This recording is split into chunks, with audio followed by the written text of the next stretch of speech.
Well, hello, everyone. Welcome to An Extraordinary Evening, Art, Life, and Philosophy with Guy Tal. We are so thankful and excited you have joined us for what is sure to be, well, an extraordinary evening. As you can tell from my lack of facial hair, I am not Guy Tal. I'm Colleen Miniuk, a photographer, writer, speaker, and instructor from Chandler, Arizona, the ancestral homelands of the Hohokam.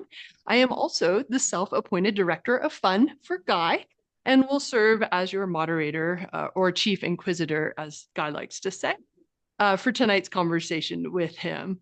Now, Guy and I crossed paths through photography in 2012. And after many campfires and late night banter since then, he's become a dear friend.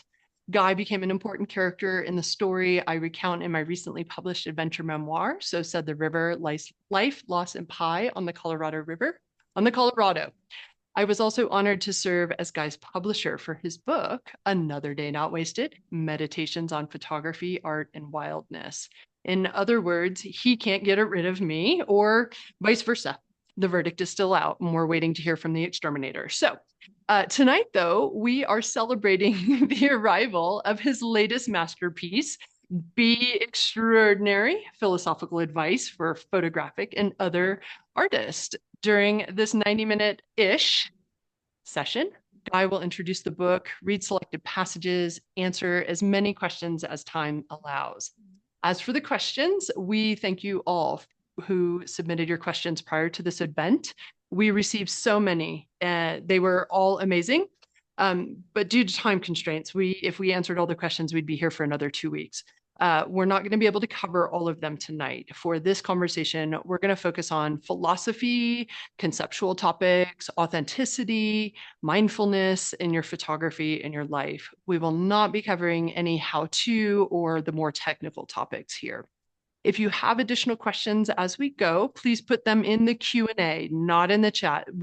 You guys can talk amongst yourselves in the chat if you would like, but we're not going to be monitoring that because we have the Q&A and other things that we want to attend to. So feel free to talk amongst yourselves in the chat. If you have any questions at all, put it in the Q&A and I will be monitoring that to see if they fit in with the conversation. If they don't, we still value them. So keep asking your questions. We have kept all of the submitted questions, and Guy hopes to address some of them in other forms, perhaps in a blog post or a future talk. So if you aren't already following him on social media and his blog, be sure you are so that you can catch any of the follow-up conversations and more. So with that, let's turn it over to the gentleman of the next couple hours, the extraordinary Guy Tal.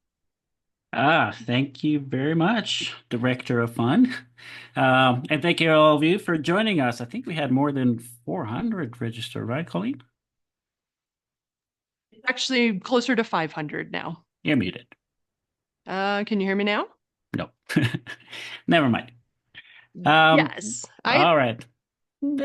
I can hear you now. Can you hear me now? I want to make Yes. sure everybody else can hear me. So, Yes. okay. Yeah, no, it's closer to 500 now. You have Uh, fans. Anyway, thank you guys very, very much for joining us and for all the excellent questions. And it's really sad we will not be able to get to all of them. As far as introductions go, I assume since you're here, you probably know at least who I am. I have lived more than half my life, and I'm not going to tell you how long that is, in the American West, almost all of it in the beautiful canyon country of Utah, which is my favorite place in the world, the place that felt like home to me since the first day I set foot here.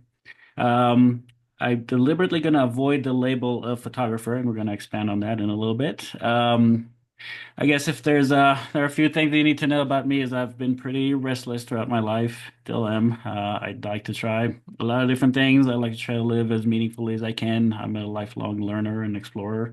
Every now and then I take a decent photograph, but anyway, rather than ad-libbing much more, I'd like to read to you the introduction from my book where I introduce myself because that actually gave me some time to sit and think about what I want to say. So here goes. This is from the introduction to the book. Although most people likely know me as a photographer, I confess that photographer has been, for me, at least in part, a good cover story. Something through which I can earn a modest income on my own without being bound to an office or a city, without having to answer to any social or corporate hierarchy, and without having to suppress my perhaps overly individualistic temperament.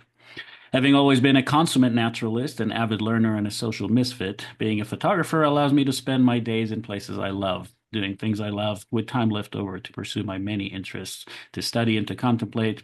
Put another way, photography has been most valuable to me not as a career choice or even as a creative choice, but as a means to living what to me is a deeply meaningful life, a naturalist's life, an adventurer's life, an artist's life, a philosopher's life. And I hope that about capture all the things that can be fit into a into a category or an adjective about me. Um, Colleen, why don't we dive into the questions? We have so many of them. We should start addressing them. Absolutely. Are you ready? Normally we'd want to start with a softball question, but I think we should just go right straight for it. Oh, of course. All right. So the first question is, your writings about photography and the creative life have always had a philosophical slant. This book is different than from your previous ones. This one is heavy on philosophy with bits of photography and art inspiration sprinkled in. Tell us why you wanted to change things up with this book. What did you hope to accomplish with this new direction? Or, as listener Dory Blobner asked, what needed to be said? Okay, that is a good and not a softball question. So the ideas that are in this book have actually been on my mind for a very long time. This is the culmination of a lot of thinking about photography, among other things. For many years, I've been very interested in philosophy and other topics, and I've always wanted to veer my writing in that direction and to make my writing more approachable and more relevant to people other than photographers. Being a professional photographer, though, that ended up taking up most of my time, most of my writing resources. So I never really got around to it. So the idea for this book, or at least the ideas that are in this book, are not new to me. They've always been what I was thinking. One of these days, maybe I will write a book about that. And then, as some of you might know, last year I've gone through a very major life change that forced me to start over several things in my life, and I figured a big step like that would be the perfect opportunity to finally bring some things closer from the back burner, give my attention to a few things that I've been thinking of doing and haven't really done yet. It's just been a good breaking point for me to try to expand my writing and my thinking in other directions. So that's what brought this book about. Yeah, so in your introduction, you've mentioned that you've been many things and some extraordinary things, I might add. So you listed things like a conscripted soldier, a late night shift worker, an academic, a technologist, a teacher, a corporate manager, an outdoor guide, an author of books, articles, and poems. And I love this part, and a few other things. How did you become a philosopher? Where did your love and fascination from with philosophy come from? That's not easy for me to say. It just feels like one of those things that was always there, always part of me. But if I had to think about it hard, I would say that in my younger years, I've always been a very avid reader.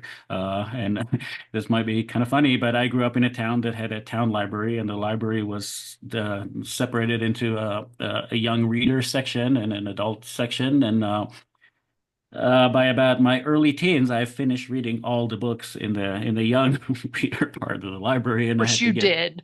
yeah, I had to get special permission to start borrowing from the general library. Uh, so right around the time I encountered, I think my first encounter with what I might call a real philosopher was the writing of Albert Camus. And what attracted me to his writing specifically is that he talked about a lot of ideas that were kind of starting to form in my mind, but I didn't really think them through or didn't really have the vocabulary. And he put them so beautifully, and he connected them to a lot of other things, not always easy things to come to terms with, but that started the flame for me. And I did some more research. I wanted to read more of his book. I started with The Stranger. I ended up with a lot of his personal writings. I learned that he was considered an existentialist writer, even though he did not consider himself an existentialist.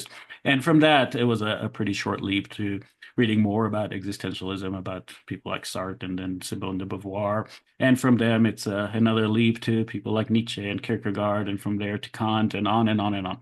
And the more I read, the bigger the picture got, the more interesting things became. And that tied in my mind to a concept or an attitude toward life that, for some reason, which I won't go into detail here, I've been very aware from a very young age that I have a very limited time to live on this earth, and that it was up to me to try to make that time matter, to try to make that time as interesting and as meaningful as possible. And as it turns out, philosophy, some genres of philosophy at least, have a lot to say about what it's like to be a human being in this world, and what attitudes and what thoughts and what ways of conducting yourself in the world may result in the most meaningful way to live. And certainly existentialists had a lot to say about it. I just want to preemptively say that I don't consider myself entirely an existentialist. There's a lot of great ideas, and a lot of them that have made it into the book. But my personal interest in philosophy, which I've not quite weaved or woven into artistic writing, is more in the area of what's known as analytic philosophy, whereas existentialism is more of a continental philosophy. It's a distinction within philosophy. Uh, but anyway, as you can tell, that this interest has started very, very early for me, and I've been an avid reader of philosophical writing for a long time. Funny. So when I was a freshman at Stanford University, there was a requirement that I took philosophy. And in the class, I was like, I have no idea what are they talking about. And I mean, I was young, right? But I think photography kind of brought me back to it, mainly through a lot of our conversations and your work. How do you link philosophy with photography and art? Well, maybe before that, I just want to mention that I think I'm very fortunate to have come across and evolved an interest in philosophy before I came to academic philosophy. I have taken academic philosophy classes, and if those were my first introduction to philosophy, I likely would have had the same response that you did. It was very dry and esoteric, and I don't know what it is about philosophy professors, but they tend to be very cynical because I think they feel underappreciated. Uh, but anyway, I'm glad that I came to it before that. Um, as far Well, as and you make it very interesting. Like you've made philosophy interesting and applicable to our life. So I'll just throw that in. So I appreciate you. Well, I try, and I think it's an important thing to do. As far as how linking philosophy with photography and art, I Right. think the link came fairly naturally. And as I put it in the book, there's a what I call the thesis of the book is that meaningful art is a product. It comes out of meaningful living. And since philosophy ties into meaningful living, all of this came together in this beautiful tapestry. Later on, not right away, later on, I realized that philosophy actually has a lot of different fields of study. One of those fields of study is aesthetics, which specifically studies the nature of beauty and the role of art, which are not the same thing. And so from having that foundation in philosophy, it was fairly easy for me to make the leap into aesthetics and philosophies of art. I should just mention that the connection between photography and philosophy for me was not instant when I first picked up a camera. The two things were completely disconnected for me. It wasn't until I started immersing myself in photography and learning more about photography as art and reading some of the writings of famous photographic artists that I realized that actually a lot of them have been inspired by a lot of philosophical writing, philosophical traditions. And then that too sort of meshed in my mind. I realized that I could bring some of that knowledge, some of those attitudes that I learned from reading philosophy into my photographic work and into my thinking about art and photography as art. That's really great. So one of the things that you talk about in the book, well, let me step back. Most people would label you a photographer. In the introduction, which you read earlier, you confess that photographer has been for you, for me, a good cover story. And when I read that, I was like, yes, I related to this very deeply. Like people call me a photographer, but I feel like I have a much broader portfolio of contributions, and I've never really loved that label. And to be honest, I spent way too much time concerned that I wasn't being a photographer. I didn't live up to the expectations, but came to appreciate my life, living it however I wanted without the concern for any labels. So, could you share your thoughts on how throwing out labels like photographer and expectations can help us live a more extraordinary life, both professionally and personally? Sure, but first, I mean, I'd like to say that the reason that most people think of me as a photographer is not necessarily accidental. I've designed my public persona so that would be the case. As you know, Colleen, as my close friends know, I'm a fairly private person. I like to be very much in control of what parts of my life and my personality I share in public, and exposing myself or presenting myself to the world as a photographer made my professional endeavors more streamlined with that. Um, but labels, whether it's photographer or anything else, and certainly expectations of other people are limiting in a number of ways. One is they oversimplify things. The cost of oversimplifying things is that you lose specificity. A photographer can mean a lot of different things. It doesn't really tell you much about the person practicing photography. It just tells you that this person uses a camera or creates photographs, some kind of photographs. And yeah, we have some categorization within that. We have landscape photographers, we have street photographers, we have today, a much broader range of specialized photography areas. But my interest in any art, including artistic photography, is completely interlinked with who the photographer is, what their philosophy is, why they practice what they do, why they do it in the way that they do. And just knowing that somebody is a photographer or even just seeing a portfolio of beautiful photographs is really not enough to pique my interest.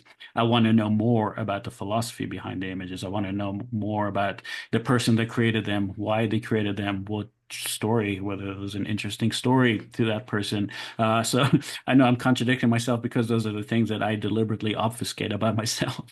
But those are the things that make photography more interesting to me than just learning that someone is a photographer. To me, that's not a sufficient foundation to become very interested in a person or in someone's work. I want to know more. And the other thing is that photography in itself, it's a process. It's a mechanism. It's a method of creating impressions, creating light impressions. Uh, and for me, pretty much everything that I do by choice, everything that I have some control over, is driven toward that previous point that I brought up, which is to make my life interesting and meaningful. So photography is really a means to an end. And so the label photographer doesn't really tell me that about another person, whether it is a means to an end, whether how it factors into their lives. And to me, that's what makes photography and any art or really any endeavor interesting. And I think you've been pretty outward about being real about what's happening in your life, and you've shared things on social media and things like that. You've really made no secret of some of your life hardships, and it's clear that you're still able to express yourself either through photographic means or through writing or otherwise. So we received three different questions that kind of relate to each other about how you find inspiration. Susan Lenderman asked, how do you find inspiration on bleak days? Similarly, Jay Page asked, how do you remain creative when you are inundated with bad news every day? And Michelle Depp asked simply, how are you inspired to keep making creative photos? Those are excellent questions, and they touch in a more general sense on the role or maybe the inevitable, the unavoidable fact that suffering is a part of everyone's life. And this also ties into why I put so much emphasis on existentialism in this book, even though it's not something that I live and breathe every day. Existentialism is founded to a large degree on the philosophy of Nietzsche that came before that. And one of the things that Nietzsche tried to express was that all the philosophers that came before him had a very idealized view of the world. They try to either describe the world as a good place or they try to describe human beings, if they adopt certain attitudes or certain beliefs or certain practices, can live this beautiful, elevated life and not suffer. And Nietzsche Skipping through flowers kind of thing. pretty much, yeah. And Nietzsche pretty much said no, suffering is very much a part of life. And that, by the way, also exists in Buddhism. If you know that Buddhism, Four Noble Truths, the first of those noble truths is that suffering is innate to life. It doesn't mean that life is a suffering, that there are ways to alleviate that suffering. But if you don't acknowledge the suffering to begin with, then you might not even know to take those steps, to take those attitudes. And that ties into the questions, which I'll talk about in a second, of liberating yourself from the suffering, at least temporarily. And so I thought that was very important, and that's part of the reason why I began to share more of that. So let me talk specifically about the questions, and hopefully I can elaborate on that. So Susan asked, "How do you find inspiration on bleak days?" And the answer is the same way that I find inspiration on any other day. Um, Suffering, even when it's bleak, can, in a lot of situations, actually be a precursor to some very beautiful, very deep, and very meaningful experiences. And if I suffer, I don't try to avoid or deny my suffering, because then I will not be living authentically, as we're gonna discuss in a little bit. I want to embrace that. I want to find meaning in it, and I want to try to channel that meaning into my work. Uh, and as Jay asked, how do you remain creative when you are inundated with bad news every day? And it's the same answer, but there's a slight twist to that. Uh, the point is not to try to deny or completely rid yourself of these bad facets, these bad aspects of life, but to use them creatively, to use them effectively, to find meaning in them. And through various practices like mindfulness and meditation, you can train yourself. And I know this is hard to believe for people who have not had the experience and have not tried it. You can train yourself to control your attention consciously. In other words, if there's something rattling in your head that's preventing you from doing creative work and it just depresses you, you can with these type of exercises, with these type of training, attention training, you can separate yourself emotionally, detach yourself emotionally from those things, and decide that at least for a certain period, at least while you're working, while you're immersed in creative activity, you are going to set those aside. And for those of you who have not practiced mindfulness or meditation, I absolutely recommend it. If not, if only for that reason alone, is having that control over attention, being not being a slave to thoughts that bubble up uncontrollably in your mind, but actually be able to control them, set them aside, at least temporarily, focus your attention on more productive, more creative things, is a great way to battle some of those negative feelings that emerge naturally. Also, control of attention or dedicating your complete attention to what you're doing is the essence of the experience known as flow, or that ideal state of mind. So you could liberate yourself from the suffering at least while you are completely engaged and immersed in your work. Well, the idea for me, at least, is I want to prolong these states. I don't look for shortcuts. I don't follow directions. When I want to make a photograph, when I'm out, pursuing creative work, when I don't have to deal with anything negative, I want to immerse myself. I want to invest as much attention as I can in what I'm doing, hoping to experience that flow. And yes, maybe after an hour or however long it takes, I come back to the reality. It might feel very depressing, at least for a while, but those temporary respites are extremely useful. They really help balance things. Um, and Michelle asked, "How are you inspired to keep making creative photos?" That one has another twist to it because I find that pursuing creative work with this attitude, with this mindful attitude, with this approach of investing my full attention and a lot of time in what I'm doing liberates me for a little bit. It feels incredibly good. That is that flow experience. And every time I do it and every time I accomplish this state of mind, I want to experience it again. So how am I inspired to keep making creative photos is based on these rewards. Every time I'm being creative and I enjoy the experience, and if my creative efforts are successful, even more, it inspires me and motivates me to want to pursue more and more of this. So it becomes this wonderful self-feeding loop. Yeah. So one of the things that comes from our background, you and I both come from an IT background. We've talked about GIGO, garbage in, garbage out. And so when we start with, bad news or bleak days, things like that, that's going to influence perhaps our creativity. And so GIGO, this concept, if folks aren't familiar with it, it's garbage in, garbage out. If you have an application, as you build an application, if you put data into this perfectly built application, you're going to get bad data out. And I like to say that it's the same thing for our brains. So we want to stay, informed citizens, but also let's maybe control some of the things that are coming into our psyche, because ultimately, as you're making creative photographs, that's what's going to come out of it. And so I don't know if you have some thoughts on that, Guy. I do. I mean, like you said, it's what fills your brain is what ends up getting factored into what you do and how you feel. And going back to this ability to control attention, if you can identify, a lot of times you just can't identify when the garbage comes in, and by the time it's in, it might be too late. So yeah, being able to identify negative moods and negative thoughts and before they affect you emotionally is a very powerful thing, and that's also a skill that's trained by meditation practice. And I think it goes back to what you said earlier about labeling, right? Like it's maybe not negative or positive. Like we can make certain judgments and have certain Absolutely, opinions, but let's just be open to the the different stimuli, but let's also be mindful about what opportunities lie ahead, right? absolutely. Yeah. All right. So, next question, Jerry Schneider wanted to hear your thoughts about the intersection of existentialism and spirituality. So, you talk about existentialism throughout the book, but you specifically introduce the idea in part 1.1.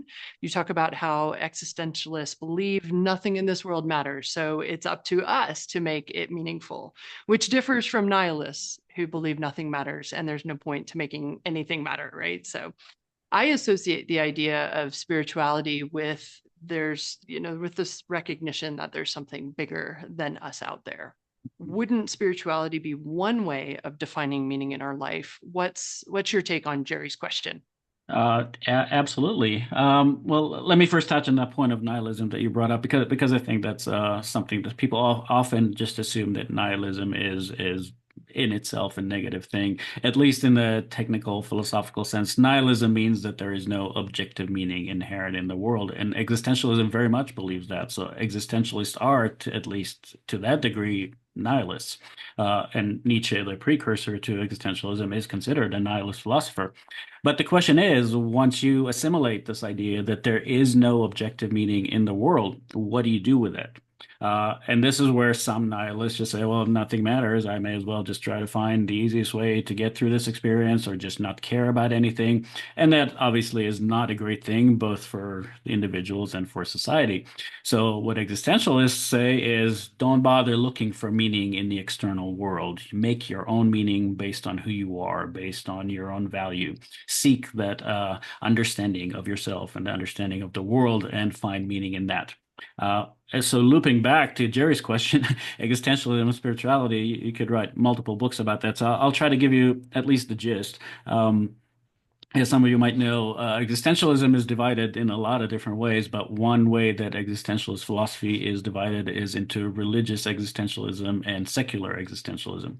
Most of their religious existentialism ties back to the philosophy of Kierkegaard, and primarily based on Christianity, but not for everyone, obviously. And of course, the spirituality comes from, according to Kierkegaard, having a personal relationship with the Creator.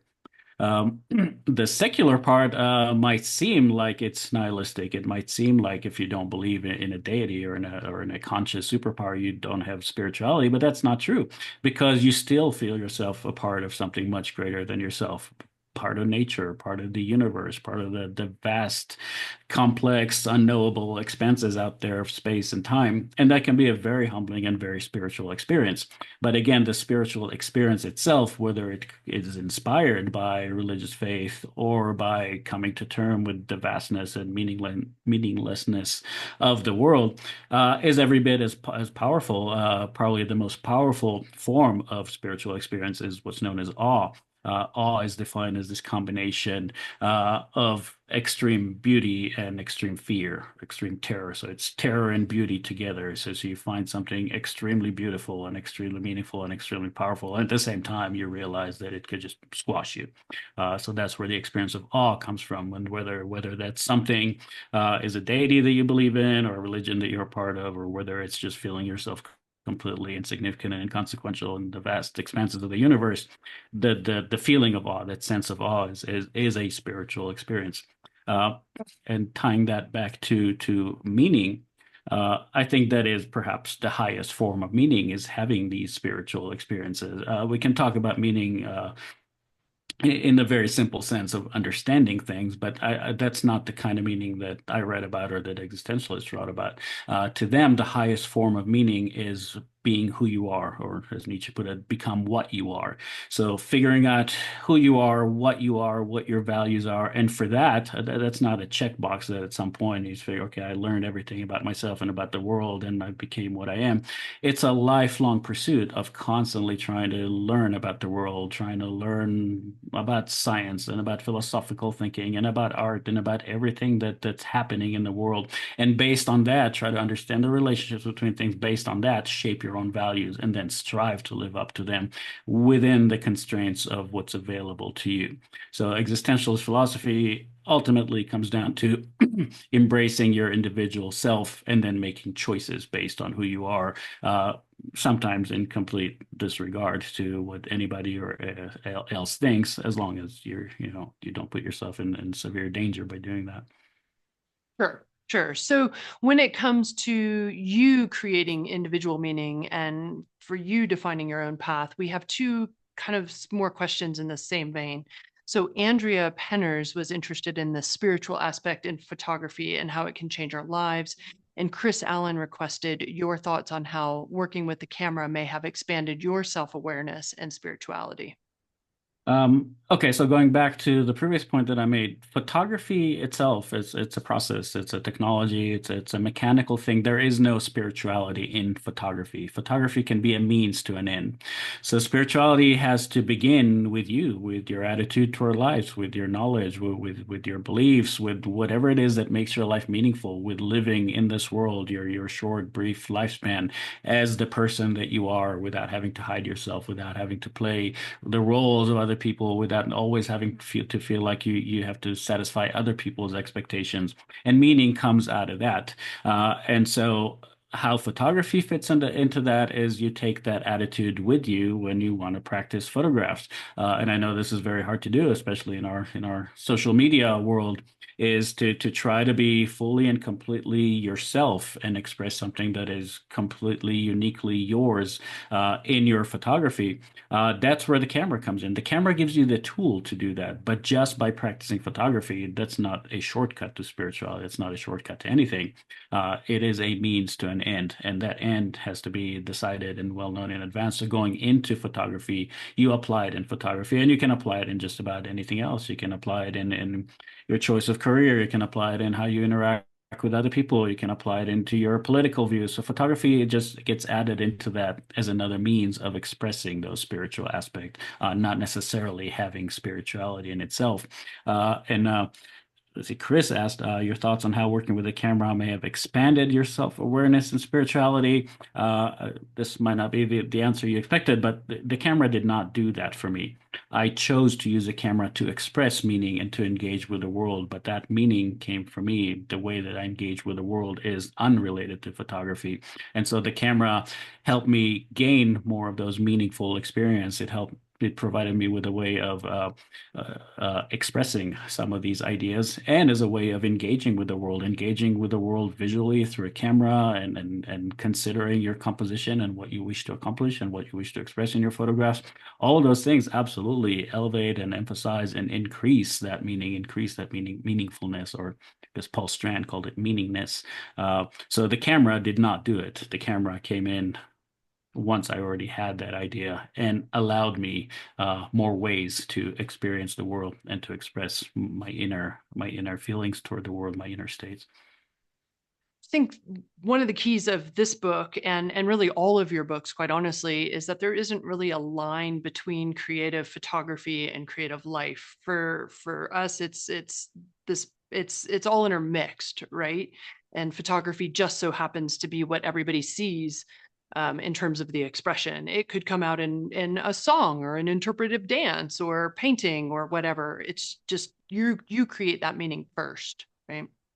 Yeah, but I would say that photography actually has an advantage here over other media, which is not often acknowledged, because photography allows you to channel those feelings into at least a mostly finished product in real time at the height of your experience, at the height of your feelings.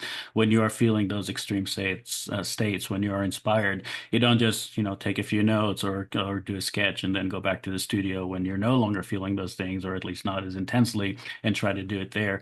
So to me, the camera has been very, very useful in that regard, in the sense that my own most meaningful experience almost always are occur when I'm out in nature by myself, experiencing things, seeing things, examining things, learning new things, thinking deep thoughts, and having the camera right there with me, where I can visualize in real time and have pretty much the finished photograph in my mind and going most of the way towards actually producing it right there in the field. That to me is a very, very big advantage of photography, and especially for me, because where I go, where I travel, where I hike, it would be completely impossible in a lot of situations to set up an easel or to start chipping away at a piece of rock, or to, say I'm just going to sit here in the shade for an hour and try to think about, how to create a poem. I mean, when those things come to me, I absolutely do when the circumstances are conducive, but photography allows me to work at the height of inspiration, to at least do much or most of the work at the height of inspiration, and that's been a very powerful thing for me. So to be clear, interpretive dance is not on the table, or it is? Well, I mean, we can get into the the physiology and states of mind that come from dancing and having endorphins coursing through your veins, and then the dance itself could induce that spiritual experience. So yeah, every medium has its own unique take on things, its own unique way that it delivers value. Oh, I was trying to see if it was an option for you. Uh, Yeah. All right, we'll get to the next question. Not right now. Good. Okay. So we're talking about spirituality, some religious existentialism. David Kepley asked, does theology ever come into your thinking? For me, I have to admit or confess that not, and that might be to my own detriment. I'm not really sure. My brain just doesn't work that way. I can't force myself to believe in any kind of formal religious dogma. That has never been part of my life. I did not grow up in a religious family, so that just has not been part of my life experience. But I do absolutely experience awe and wonder and all these other wonderful states that to me are spiritual. Excellent. So, yeah, we're going to talk a little bit more about your experience here with this next question from Sam Roberts. He wrote, and we needed to interpret this question because some of the words I think were lost in the transmission. I don't know if Sam is online, but if he is, keep us in. You'll let us know if we got this right. So, he wrote in, I know how important the experiences you have in the desert are to you. How do you approach crafting an image with the experience in mind? And I would add to that, how do you express the extraordinary, authentic, one and only Guy Tal through your photography? That's actually a good question when you consider it in the negative, because I think what prevents some people from finding these expressions or being immersed in these expressions is that they bring into the experience things from the outside that are not part of the experience. They don't completely immerse themselves. So if you come to the photographic experience with certain expectations or certain things on your mind or certain worries or regrets, or you bring your quote unquote emotional baggage with you about things that do not relate to your current experience. And for me, it's being in the desert. I'm not saying this is the one and only experience that enables that. I'm sure for every person, there is something that inspires them, some places that inspire them. Uh, so I would say, first and foremost, be able to clear that cognitive space, be able to claim that attention away from other things. And in this sense, I should probably confess, and I'm sure it's not going to surprise anyone, but social photography has never worked for me. To me, the presence of other people, interacting with other people, is a huge distraction to that. Uh, so, how do I express myself? Once I have my complete attention immersed in the photographic experience, then I don't have a recipe for how it gets expressed, but I do have a lot more cognitive resources at my disposal and a lot of much fewer distractions from that. And I increase my odds of being able to express something visually. So, Psychat Chakraborty, I hope I got that name right. Sorry. Have you ever felt that a philosophical safety net inhibits your experience in any manner? Oh, that's a really good question. my gut reaction is no, but I will have to think about this a little bit more because I think philosophy is really my attitude toward life. It's really what makes me who I am, how I've shaped my own personality. If I don't bring that to my creative experience, then I don't really have a starting point. See, for me, what I hope to achieve in photography, which again may be different from what other people do, is not just aesthetics. It's not just showing people that I've been to a certain place or that I've seen something interesting or beautiful, but to actually channel some of myself, some of my feelings, some of my philosophy into my photograph. So without that component, I would not have been able to practice photography, at least in the way that I do today. Philosophy is who is a part of you, right? Mhm. Like it's not really a safety net. It's it's Guy. It is, but I mean, I don't want to discredit this idea of philosophical safety net because philosophy does Right. provide a lot of really good ways to think about things and to diffuse them in a way. I mean, including horrific things, thinking about death, thinking about, becoming destitute, thinking about poverty, thinking about, somebody that you love going through a difficult time. Uh, those are all things that could be devastating if you go into them unprepared with just the raw emotions controlling your brain. But going into it with a philosophical attitude of understanding how to approach them in the most productive, meaningful way can help you make sense of it, can help you make meaning from it, even if it's something terrible. And so I don't want to discredit that idea of a philosophical safety net because I think it is actually a very, very important part of philosophy. Excellent. Excellent. All right. So you talked about meaningfulness, creating meaning. Don Bierman has, I think, both a statement and a question kind of wrapped in the same sentiment. Photography, a craft, is art when it is meaningful, as in consequential, relevant, or purposeful. He added a question mark. So would you agree with that? Okay, so I would qualify that I agree with that if you accept that this is a definition of art. And this is an important point in my book, is that there are many definitions of art. Almost anything that human beings do can fit under someone's definition of art. So to say that photography, which is a craft, I agree with that, becomes art when it is meaningful, certainly is true for me, for the way that I define art. Might not be true in other manners of art. We've all seen that duct tape banana, right? I mean, that is absolutely art, no question about it. But it is not art by the same definition that my work is art. And in the book, I quote some definitions of art from various sources, from dictionaries, from encyclopedia. And because I want to make the point that I chose a specific one because it's the one that aligns best with my goals in art, with what I want to experience in art, with what I want to produce in art.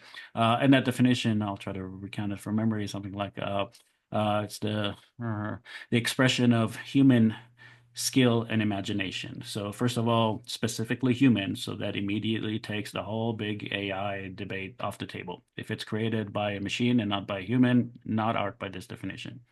It also requires a lot of skill because skilled work consumes a lot of attention. And as I mentioned, investing a lot of attention in what you do, not looking for shortcuts, not looking for automations. That is conducive to those experiences that might give you that state of flow. And finally, imagination. You can think of imagination as also originality, as which is part of the definition of creativity, as novelty, because if you're only imagining things that you already know, you're not really imagining. To imagine is to conjure something new in your mind, to conjure something based on your current experience, not to create a representation of something that you already know. Uh, and so, I mean, the other part of it, which might not be obvious or that might might be easy to deny, is that by my definition of art, which is the expression of human skill and imagination, most photography is not art. Uh, but that's not something that I deliberately think about. It's just the definition that to me sets the bar very high for myself. It allows me to challenge myself. It gives me the most meaningful, most involved experiences and the greatest rewards. Excellent. So we've talked about photography and life and photography. Jackie Ross wanted to know what you meant when he said a more meaningful life. Like you've talked about more meaningful photography. Talk about more meaningful life. Okay, so I'll use a word that's become a little overloaded recently, so maybe I should go back and clarify that. But I would say that a more meaningful life is a more authentic life in the existential, in the formal existentialist sense, the way that some existentialists characterize what it means to be authentic, which is specifically, as Nietzsche put it, to become what you are, which means to evolve an understanding of yourself, to be honest with yourself, to shape your values based on your gut feel, not necessarily by the dictate of the environment, the society that you live in, if only for yourself. And then to strive very honestly by making choices to live up to those values, even if it's difficult, even if it's not very profitable, even if it might get you shunned or excommunicated.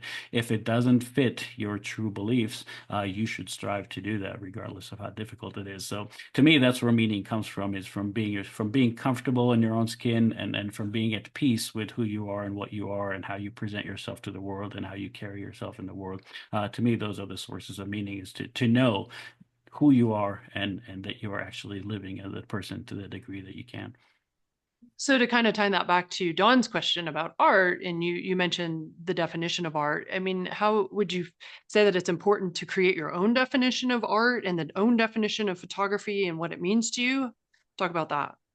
I would say before creating a definition of art, first look for the definitions that are already out there because Well, sure, sure. they pretty much cover everything the human beings can do, can fit under some existing definitions of art. So yeah, I think it's more choosing the definition that best fits what is most meaningful to you, what is most authentic to you. Excellent. Yeah. So, one of the things that when you talked about authenticity, you and I have talked about authenticity in the sense of the big life with a capital L. That's something that comes up in my So Said the River memoir. And when you and I conversed about that back in 2015, and we've talked about it since, this idea of authenticity or the big life with the capital L, whatever you want to call it, is in the book, we talk about it as living free of expectations, living beyond meaningless minutia, living one moment at a time through curiosity and conviction, living without fear of the future, living deliberately, deliberately being the key word there, according to one's own principles and desires, living a life from which one does not need to escape, and truly living. So it's really authenticity really comes down to that freedom of and confidence of walking in your own path. And in my case, I was, the idea of being your own river, but like, how do you, walk your own path? And so when we talk about creativity, originality, creating individual meaning, expression, like all these things, right? They're kind of all tied together. I think one of the hardest parts is that there's no baseline to compare your success. Like, what even is success in authenticity? And how do I know that I'm being the most authentic Bubbles or you're being the most authentic Guy? Like, can you talk more about that? Sure, but first I'd like to qualify all those things are true, living without fear of future, living free of expectations. All those things are true, but we must add a caveat at the end to the extent that you can.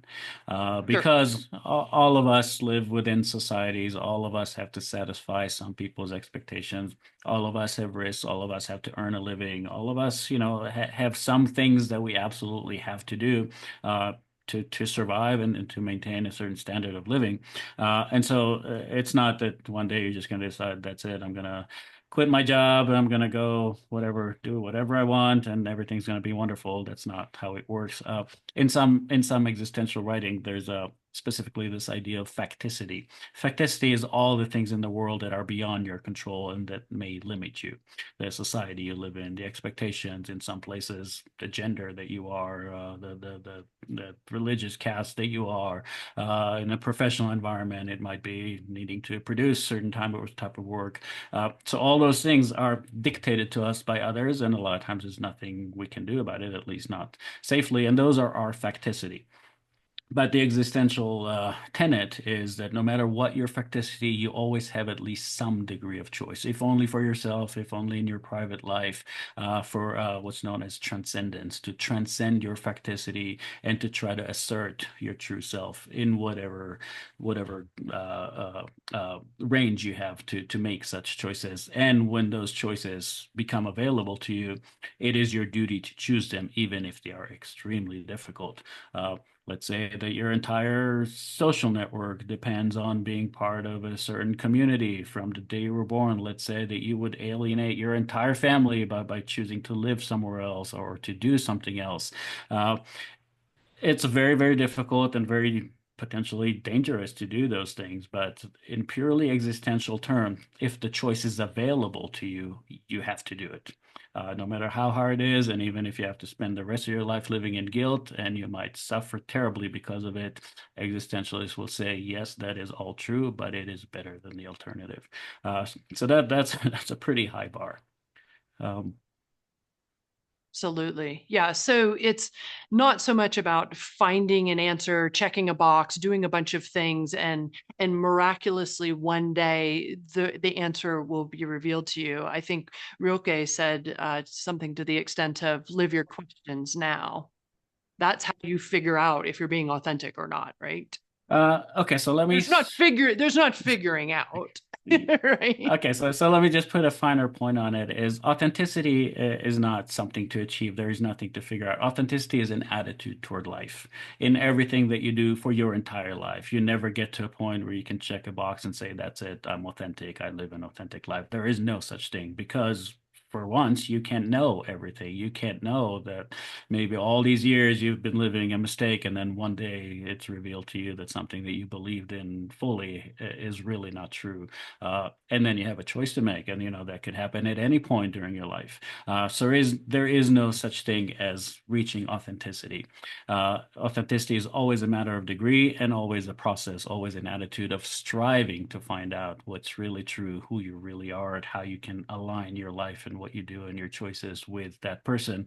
And if one day you realize, hey, that person that I thought I am is I'm actually not that person, it's incumbent upon you to make the life changes to become the person that you really are, the thing that you've just learned. And maybe you've learned it in your 20s or 30s or 60s or 80s. You to live authentically at that point, you mean to give up your former attitude and to adopt a new attitude toward life. It's not individual success then. There is like not a matrix, there's not a metric, there's not success. It's more of whether or not it was worth your time and effort. No, and it's not really about success at all. It's really about being at peace with yourself, that no matter how hard things are, no matter what other people think, that you have been true to yourself in your choices. That is where the value of living authentically comes in. Excellent. All right. So Malcolm Cross asked, could you comment on the relationship between originality and meaning in the creation of art? Yes, and I would say that to my way of thinking, originality is not something to pursue in itself. It's an emergent quality. So if you pursue art meaningfully, if you pursue art in the sense that I mentioned meaningfully and authentically, it means that you are seeking to have experiences that are very personal, that are dependent on your personality, on your knowledge, on your attitude, on your mood on a given day, on what you're feeling and thinking at a given moment. And that combination is not replicable. No two people would produce exactly the same thing because we're different people. We're complex people. We come from different places. We have different beliefs. We have different foundations of knowledge. We have different definitions of art. So if you pursue your art meaningfully, originality just comes out of that. It's just an inevitable product of that. Excellent. Yeah. So, and as we're striving for meaning in our work, Paul Porter wanted you to comment on imposter syndrome and the fear of appearing derivative. Wouldn't having your own definition of success or your own definition of meaning, understanding what originality means to you in the creation of art, help us overcome things like imposter syndrome and the fear of being derivative? Sure. So imposter syndrome means not having enough faith in yourself, despite evidence that you are good at what you do, and despite being successful in it, and despite potentially getting good feedback or positive feedback for what you do, and this constant fear of being exposed, of being discovered that you're not really this person that other people think that you are. And it's a very real fear. And I guarantee you that you would ask some of the most accomplished human beings that ever lived, all of them had it to some degree. So it's not that there's a remedy affinity for it. It's just an innate quality. The point is to be able to consciously counter that. Uh, so Paul asked about your own definition of success and your own meaning. I'm not sure that it's entirely about success. I think it's more about being completely honest with yourself. And I'll add a caveat here that might make this a little bit uncomfortable is imposter syndrome is very real. It's very debilitating. It's very uncomfortable. Most creative people, every creative person that I've known has it to some degree, but it can also be something that can be used as an excuse to let yourself off the hook. So the first thing to be honest with yourself is when you have this imposter syndrome is to try to think as objectively as you can. Is my work really derivative? Is my work really following somebody else? Is my work really expressing who I am? And figure out if maybe you do need to do something to not be an imposter. And I know that that kind of it's kind of productive and might worsen the symptoms, but I think if you can objectively look at what you do, even regardless of other people's feedback, and be at peace with yourself that yes, this represents what I want to do and how I want to do it and how I want to live, that can help offset that sense of imposter syndrome. Might not go away completely, but at least you will not be a slave to it. It will not control you. It will not bring you down to a point where you can't create anything new. See, I had another point to make about that. Anyway, it'll come to me. Think to the extent that we were talking about like bad news and controlling attention, when it comes to paying attention to your own thoughts, I've experienced imposter syndrome for most of my life, and where it was coming from was my own head. It was the own voices in my head, and so paying attention to those, being more mindful about what's going on inside as we're thinking about the outer world was very helpful. And I have a saying that I like to offer my workshop participants. It's bastardized from the Eleanor Roosevelt quote, which is, what other people think of your photography is none of your business. So, like, you imposter syndrome and you might have this fear of appearing derivative, but if you are embracing your own individuality and your own experiences, and you're honoring your own connection with the outer world, like, you're having a real experience, like, that's authentic. Well, and I just remember what I wanted to add earlier. It's you think of some of the greatest and most original creators in history, a lot of times they were not understood or even accepted in their own time. So other people's feedback is not a reliable indicator of whether you're being authentic or whether you're being creative or whether what you're doing is important. So that alone is reason enough to set it aside. I mean, think of Franz Kafka asked that all his writings be burned because he didn't feel it will ever be understood. Van Gogh never. I think he only sold one painting in his lifetime. Uh, Paul Cézanne did experience some success late in life, but for much of his life, he got horrible reviews. People didn't understand what he was doing. The original Impressionists got horrific reviews. They were shunned out of the salons of their time, and they still stuck to what they were doing because they knew that it was important and that it was original and that there is a reason for doing that. So I would say the opinions of other people certainly worth considering, but definitely should not be the defining characteristic or the one point of judgment of whether or not you're being authentic and creative, whether you're an imposter. So you had shared a Rollo May quote with me, and I'm not sure if I can remember the whole thing. So maybe you have it, but it's about really considering other people's opinions. You know which one I'm talking about, right? Yes, and you mentioned it earlier, so I actually went out and looked it up. And he was actually talking about the writings or referring to the writings of Dostoevsky, and Dostoevsky is well known as an existentialist writer. Rollo May himself was an existential philosopher, I'm sorry, existential psychologist. Existential psychology is its own field.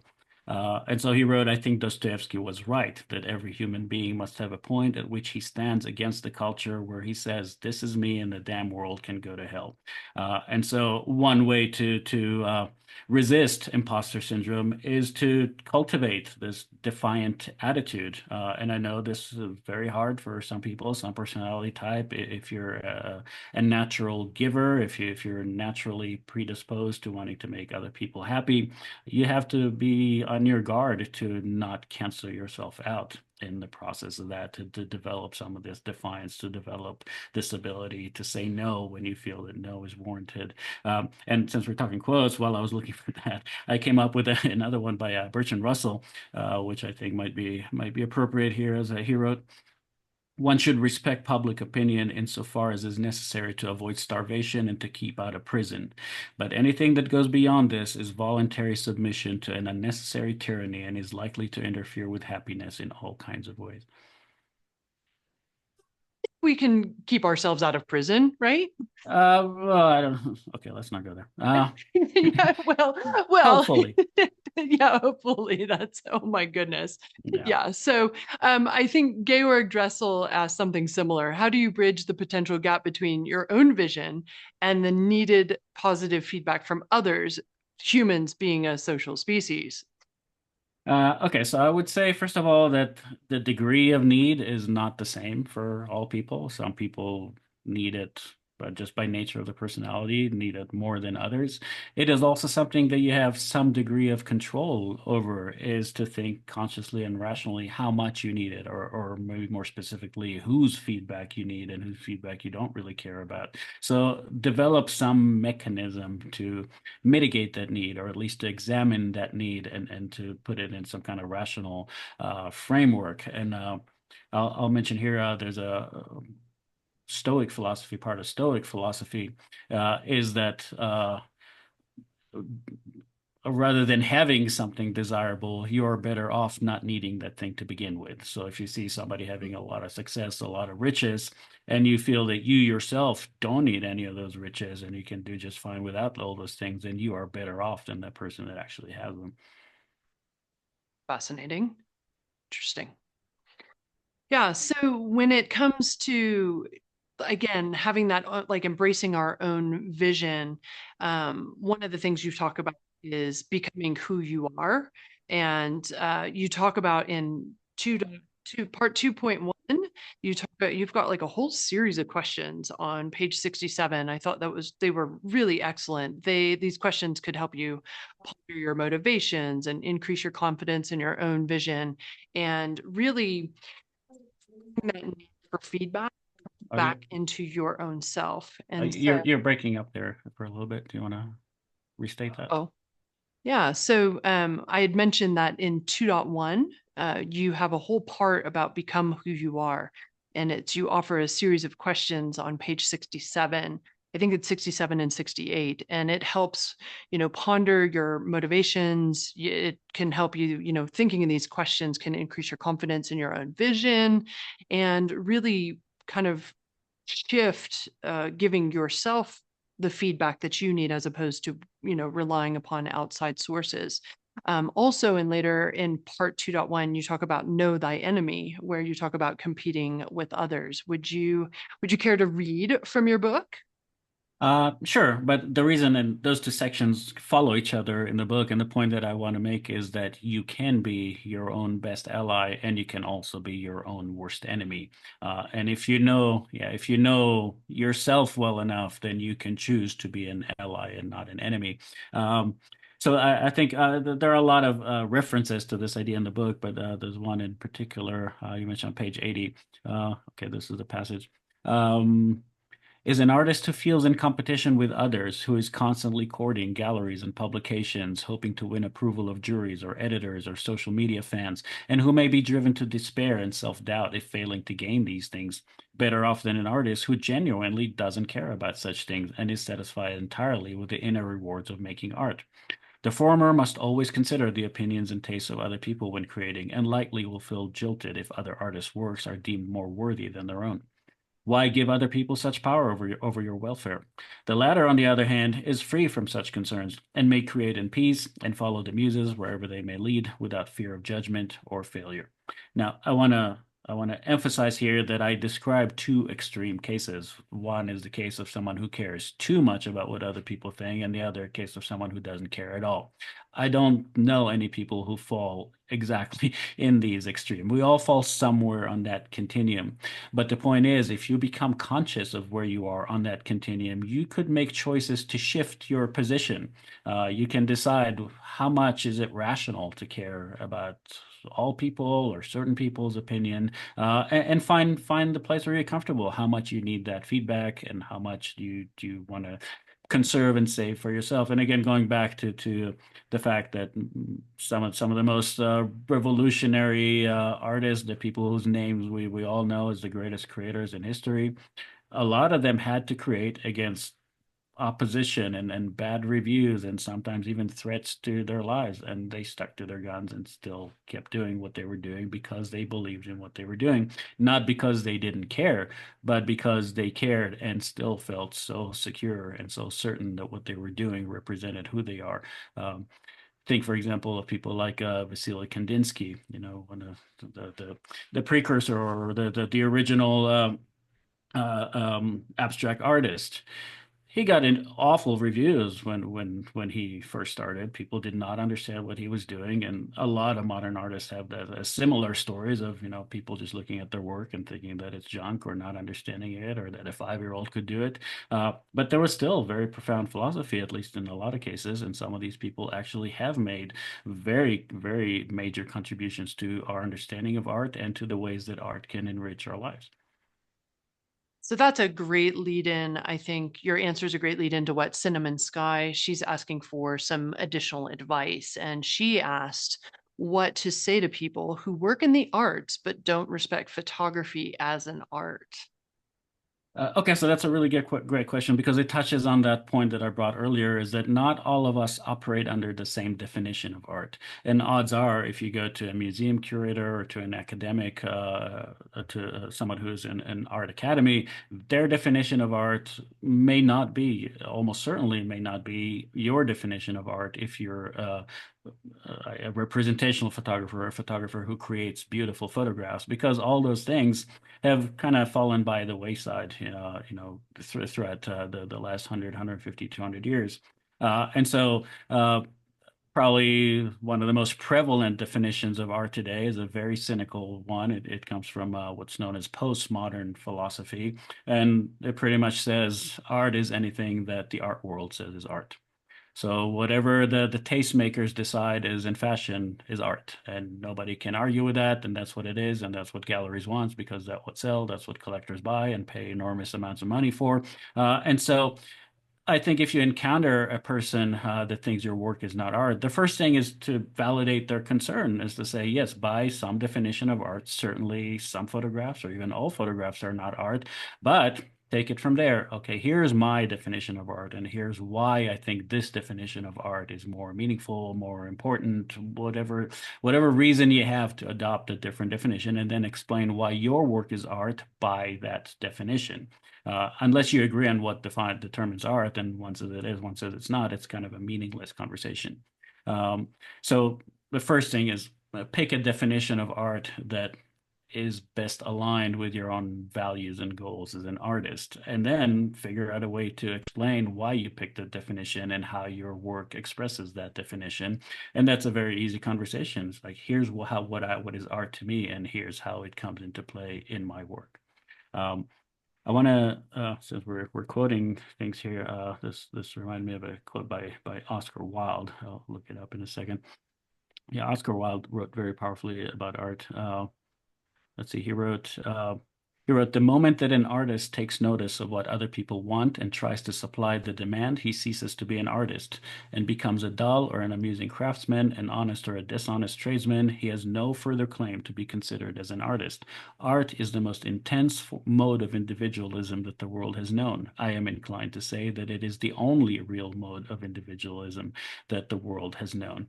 So this is a very extreme position. This just says art has to be an expression of individualism. And if you're just trying to supply other people's demand, you don't even have a right to call yourself an artist. And by his definition, that that's what it is. But again, other people have different definitions of art and might choose differently.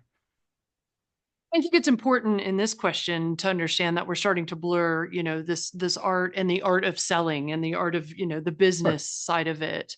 And when it comes down to business, it's about having your own individual definition of your own value and matching that with other people. And so it's a matter of creating, like, finding your tribe, right? It's finding those people who value what you're most interested in and what you can deliver as part of that value.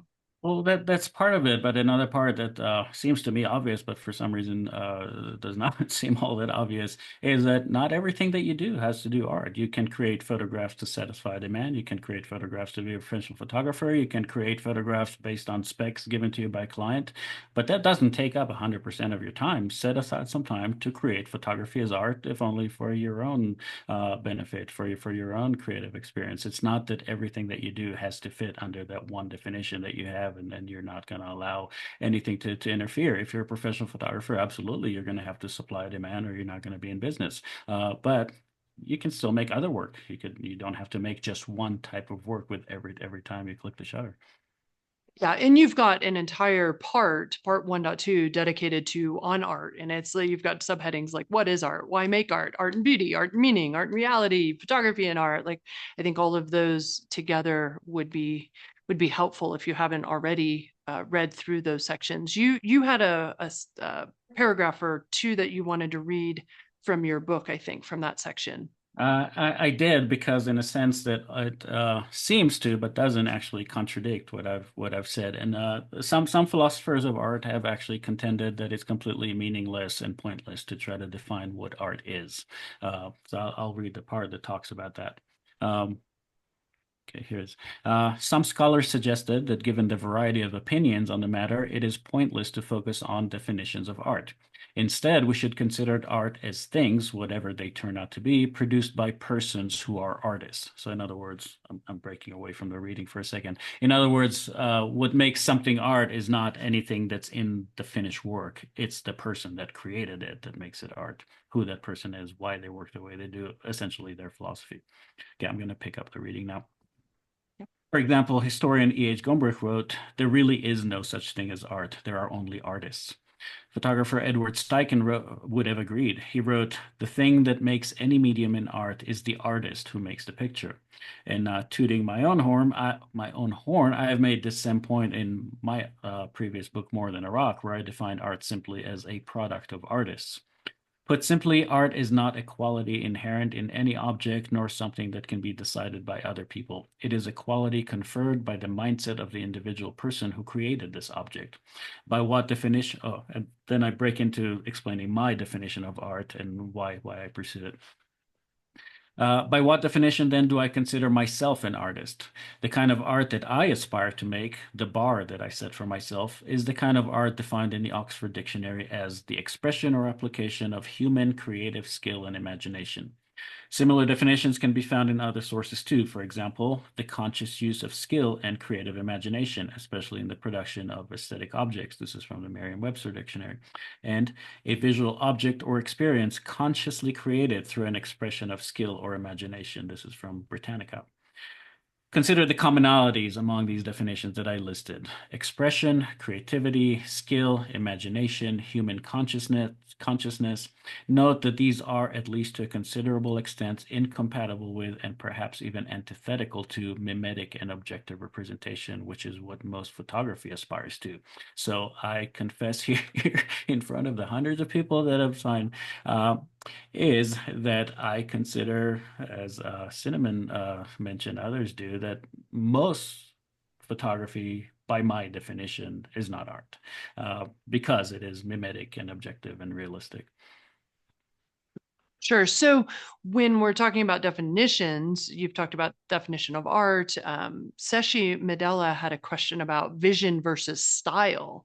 What sets one apart? And I'm not sure if she means vision versus style or what sets you apart when it comes to vision or style. So I'll let you kind of interpret that. Okay, it's a little difficult to answer because these are both ambiguous terms. What is vision? What is style? The way that I would characterize it is vision decides why you do things, and style is how you do things. So vision is the idea that you have in your mind that you want to express, and style is your own way of expressing it in artwork. So the two are fairly compatible, but I think part of the problem is a lot of these terms have become overloaded with other meanings. And so I generally don't like to just throw out platitudes like, find your vision or pursue your vision. In fact, I think in one of my books, I don't remember which one, I think in More Than a Rock, I actually have an article titled Forget Vision. Um, yeah, and style is, or at least in my mind, should be something, not something that you choose to impose on your work. It should be something that ensues from your work, where somebody would look at your body of work and find something recognizable that's unique to you, and that in hindsight would be your style, not something that you deliberately and consciously say, well, all my work is going to be this very specific, strict look, because then you end up limiting yourself, in my opinion, too much. Absolutely. So we do have a couple of questions there. There's something they go back to what we talked about a little bit earlier, but I think it does fall into this area of, being our authentic self. So, Anonymous has written in and said the voices in my head can be really debilitating at time. I've tried to use them to my advantage. I've tried to shut them down, but I never seem to master them. They ultimately own me. Any advice? And there's another question from Lalima Bose who says how to tackle self-doubt and motivate yourself. I think that kind of falls in the same bucket. So, do you have any advice for Anonymous and for others who are struggling with this as we're talking about things like art and vision and authenticity? I do, because I'm very much in the same boat. I have a very chaotic mind. I have lots of different threads running around in my mind, and I would say that to me, the most effective way to manage that, well, actually more than one, but the most effective one was the practice of mindfulness meditation over a prolonged period of time. What mindfulness meditation trains your mind to do is first of all to notice that you're being distracted. Most people become distracted. They have no idea that something has happened, and then at some point later they're wondering, well, how did I go down that path? Why am I down this thread? I should be working on other things, doing on other things.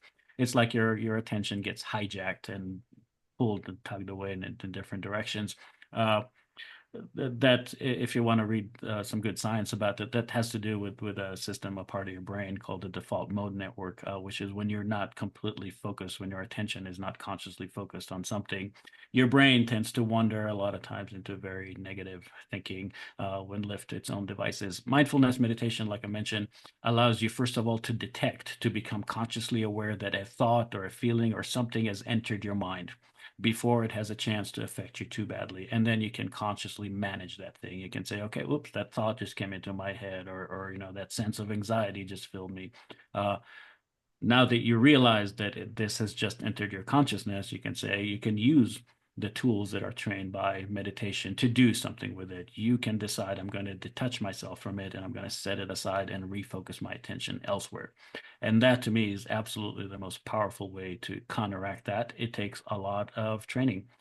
This is not something that you can, read a list of tips. I mean, even if you knew everything there is to know about human psychology and neuroanatomy, it's not something you'll be able to do unless you actually practice it a lot and create that brain circuitry that makes that happen. So I would recommend to everyone to give meditation a try. I think experiments show that even within just a couple of weeks of consistent daily practice of just a few minutes a day, you can start to see changes in how the brain processes information. So that's extremely powerful. The other thing that has worked for me before I became a meditator, and something that I still do sometimes, is I just sit down at the keyboard or with a notepad and I just write a long stream of consciousness. I literally write down everything that pops into my head. And this makes me conscious of all the chaotic and thoughts that come up, all the feelings that bubble up, all those things that feel very messy. But once I start writing them down and I become conscious of them, essentially I've accomplished something similar to what meditation has trained me to now do intuitively, which is to detect when some unproductive or un, unappealing or disturbing thoughts or feelings come into my consciousness. And once I'm aware that they're there, then I can consciously attack them with rational thinking, with deciding to set them aside, with trying to compare them rationally against, let's say, okay, something came into my head and it's making me very conscious. As soon as it pops in, I can say, hold on a second. And this is something that if you've ever done cognitive behavioral therapy, that's part of it, is ask yourself the question, is it really that bad? What if that happens? What if the worst were to happen? And then try to put things in context, and that helps mitigate some of the emotional spikes that go with that. think it's really important to know that the thoughts going through your brain are just thoughts. Like we have the ability, if you're paying attention to them, to distribute them however we wish. So we can ignore them, we can act on them, we can do a whole lot of things with them. But just simply paying attention and being mindful of our own thoughts, I know for me, has really helped me tame those the inner critic and those voices that are perpetual. Yeah, but it's not as simple as just deciding to do it. You have to No. train. It's a skill that you have to train over time to get good at it, and it's worth the investment of time and effort, I think. Oh, absolutely. Definitely. All right, so let's move on to Lynn's question. Philosophy obviously influences your writing. So Lynn Murphy has asked about the similarities between your writing process and your photographic approach. Uh, well, okay, that actually is a softball question for me because I actually wrote the answer to that in my previous book, More Than a Rock. So I'll just read that passage from there. Um, Photography and writing played different and complementary roles in my life and work. Photography taught me to be more attentive and mindful of the world around me. It is a means of organizing the outer world and distilling important and useful essences from it. Writing, on the other hand, helps me organize my inner world, my thoughts and feelings, and to extract from them the things that are most relevant and deserving, isolating them from mundane concerns and anxieties. So, I mentioned earlier, every medium, every creative medium, every expressive medium has some benefits and some drawbacks, and I think it's useful to have more than one, and that might be another part of the reason why I don't like to be thought of strictly as a photographer, but because there's other media, and not just writing, but you mentioned dance, and for me, even just being a consumer of different media, listening to great music, or reading a great book, or watching a great movie. All those things can help you grasp the world and engage with the world and figure out things about the world in different ways. Nice. So we've talked a little bit about the front end of your photographic process in terms of your experience. Our friend Bill Chambers is asking, how does processing enter into thoughts on philosophy? Does it, and I'm assuming it refers to processing, take away from your experience or add to it? Yeah, so those that took my workshops know I usually present this cycle of expressive photography or an approach to creative photography where I just wanted to break the different aspects of it into boxes to make it more digestible. And to me, the two parts in photography, the two parts that give me the most creative freedom and the greatest opportunity to really immerse myself in what I'm doing to the point of experiencing flow. One is composition. When I'm actually working with the things that I want to make images from, I almost never just see something and point my camera at it. I always think about it very deeply and then consider a lot of different possibilities and try to protract that experience as much as I can. And the other is processing. But as with other things that we talked about, it's not something that would happen naturally. It's something that you have to do consciously and deliberately if you want processing to be that what's known as an autotelic experience, something that is worth doing in its own right because it's pleasurable regardless of any outcome. Uh, you have to approach it with this mindset. And I think I mentioned this in my processing book, which is unfortunately out of print now, but it's still available electronically. Is to me a very important part of processing is to set up your environment.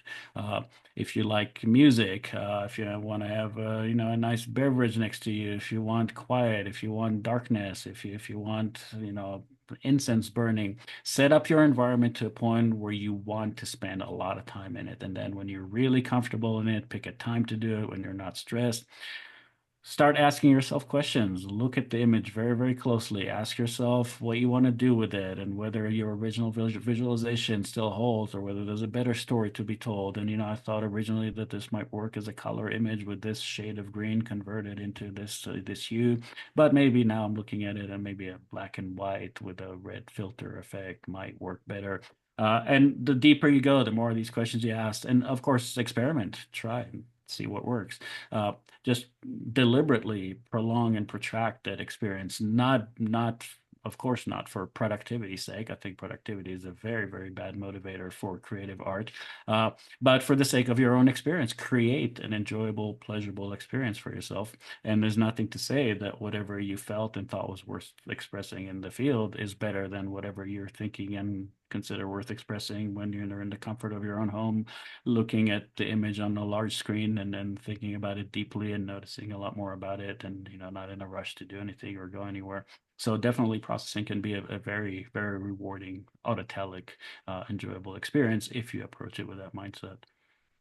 So while we're on the topic of technology and processing, there's kind of a tie there because AI fits into processing, right? So Tom Barnwell is asking how you see the current trends in AI enhancing photography as opposed to the current trend to bemoan the technology. So AI is a huge hairy beast. To say that AI is good or bad is entirely entirely unproductive and wrong. AI can be something that makes our tools better. It can be something that does work on our behalf. For me, the demarcation line is this grunt work, or is this an area where I might introduce some of my own creative and expressive skill? If it's grunt work that I don't want to do, I don't know, removing dust spots or something like that, I don't mind letting AI do it and claim more time to think about the more creative aspects of my work.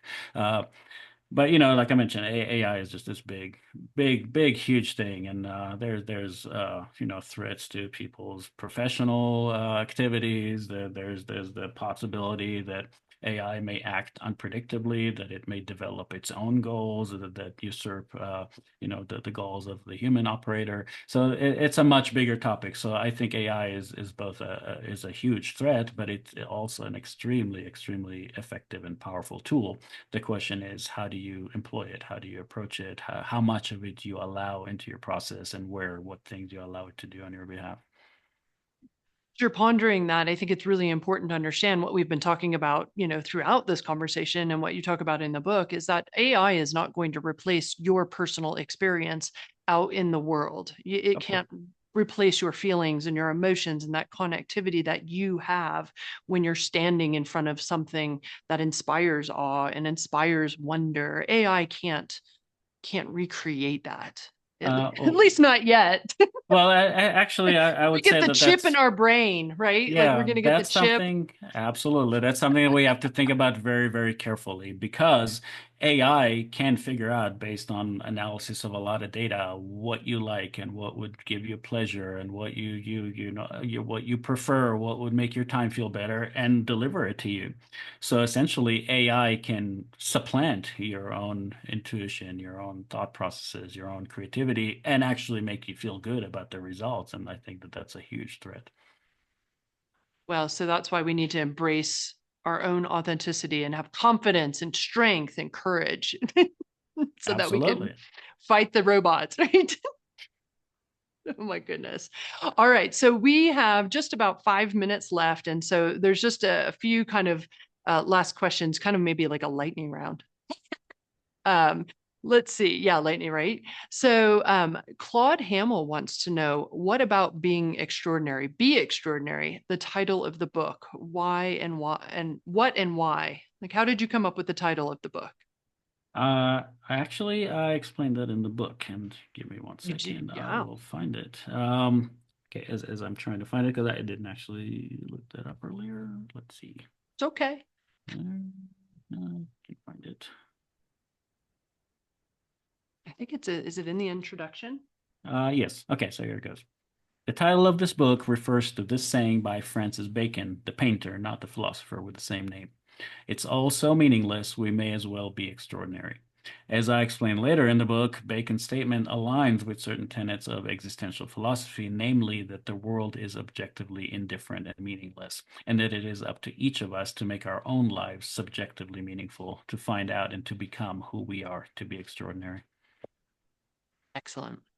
All right. So John Fole asked, what have you learned about yourself as a result of writing this book?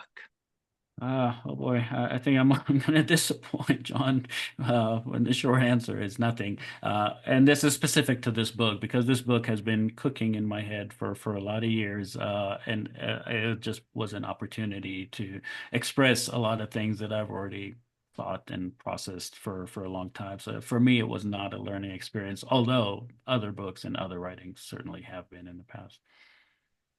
Excellent. All right. David Kepley has, so which do you prefer, Aristotle or Plato, and why? I prefer Aristotle's logic. Aristotle was the first logician, and I have sort of a logical mind, so he pretty much created or at least formalized that field. Plato wrote so much about so many different things, and one of the most brilliant human beings that ever lived. So of course, there's a lot in Plato that I do like. So I don't have a favorite among the two. But I would say that when it comes to ethics and logic, I prefer Aristotle to Plato. Also, when it comes to art. Excellent. Excellent. All right. So Deborah Nielsen asked my absolute favorite question, and we got close to 100 questions, and so my this was my favorite question. Uh-oh. Does Guy have a lighter side? No, What? Wait. no, no. What do you mean? I A simple okay. question. No. No, hold on there, Buckaroo. If you What? have What? read my So Said the River book, you know that that's not true. But you know what, Deborah, everybody, I have evidence. I can show you to the. I'll be right back. I'll be right. I'm really scared. Yeah, it's just give me a second. Yeah. What? What? Guy. Oh, I'm gonna fall over. Yep, surprise. So Guy has been certified, fun certified, by the Queen of the Fun Patrol. I told you I was self-appointed. Guy Lepensor Tarhal is hereby certified as fun by the Fun Patrol after a step outstanding achievement in completing all fund requirements. This was awarded back in August. So But until then, I didn't have. yeah, so surprise, fun story. What are Uh, you doing here? I I've crashed Guy's house in southeastern Utah. This was not the plan. We were planning to be out camping, but my truck decided to not work, and I am at Guy's house and doing this conversation. Like I said earlier, like you can't get rid of me or I can't get rid of you. I don't know. She wasn't joking. I really can't. He's definitely fun. All right. So can I hang out here for the rest of it? Sure. Okay. Can you scroll down to the I know that let me see. Here we go. Jim Rook is going to ask the question that's on all of our minds. And it's like once we read your books, we crave more, we want more insights, more guidance, more inspiration. So John Rook asked, what are your plans for the future? And I know this is hard. You're an INTP. The plan word? Seriously, Jim, I'm wondering too. I don't currently have plans, but also partly because I don't want to make plans. As I mentioned, I just had a major life change and I want to stay open to see what calls out. I have some ideas of things that I might want to work on, and I'm going to try several different things and see what catches fire. Yeah. Yeah, I'm sure it'll be extraordinary. I hope so. I mean, otherwise the book might not sell as well. Yeah. Yeah. Well, thank you all for coming. Thank you for being part of this conversation. Guy, thank you for offering your wisdom and For what it's worth, thank you very much for being the fund director and for giving me finally, after 50 some years of life, the certificate to prove that I can be fun. I know a lot of people had doubt over the years. I would like to add, though, part of the reason that we're friends when we met and started having conversations is we realized that even though our personalities are way different, we actually share a very similar philosophical outlook about life, and I want to also mention that if you want to actually see some of this philosophy in action, if you want to read about how this philosophy has helped Colleen cope with a very very difficult personal experience, you should read her book. So said the river, and I was there for the story and for the book, and very proud of you. Yeah, you're a very important character in that development and that story. So I appreciate it. So yeah, so while you're out there, grab a copy of Guy's book, Be Extraordinary. Grab a copy of So Said the River. Tell us where can we find your printed book, autographed copies, ebooks? Everything you need to find about me is on my website, guytal.com. I sell from my website electronic versions and autographed paper version, print versions of the books. I will tell you right now, I can't compete on pricing with Amazon. So if pricing is your deciding factor, get it from Amazon. I absolutely understand it. But if you want my autograph on the book, you can purchase it on my website. It's worth it. Yeah, so even if you don't buy the book on Amazon, definitely leave a review because it feeds the algorithm and it helps give the books more exposure. Yeah, So, and that's a good thing to do. If there's any author that you want to support, just rate or review their book on Amazon, and they'll let you do it, even if you didn't purchase the book there. And at the end of the day, it helps us sell more copies. So we're very grateful yeah. for that. Yeah. So what's coming up next is that once we conclude the webinar, we're going to let the video process, and we will have a recording to all of you, to all registrants in email by tomorrow evening. Then Guy and I are still working on the Capital L podcast. So if you enjoyed this conversation, we're going to hopefully have more of this next year. And then the last thing I would bring up is that Guy and our great friend Michael Gordon are partnering up for another special presentation on December 20th to support the Color Country Animal Welfare. And all the registration fees for that presentation are going to be donated to support homeless cats And homeless cats and and dogs in a dogs. part of Utah that doesn't have any other shelter facility. So they're doing great work and they're great people, and 100% of the income from that is going to go to them. So important. Yeah. So if you want to see more of Guy with Michael Gordon, be sure to sign up for that presentation. And I know you posted on social media. It's on social media. It's on my blog. You can find the registration link, and I hope you will join us. All right. So repeat your website for those people who are looking for you. It's Guy Tal, GYTAL.com. And mine's ColleenMiniuk.com. And we're both on social media. I think you're a little bit more active on Facebook, and I'm a little bit more active on Instagram, but only active. Well, you have a profile on Instagram, but it's don't follow. Well, in any case, once again, thank you everybody for being here. Thank you for your support, and go be extraordinary. Be yourselves. Absolutely. All Thank right. you very much, everybody. I got to go stop the recording. Yes, talk to the people. Thank you, everybody, again. I was very, very honored and humbled by the number of people to join and so many familiar names on the list. Very, very much appreciated. And thank you again, All right, Colleen. I'm gonna stop the recording here.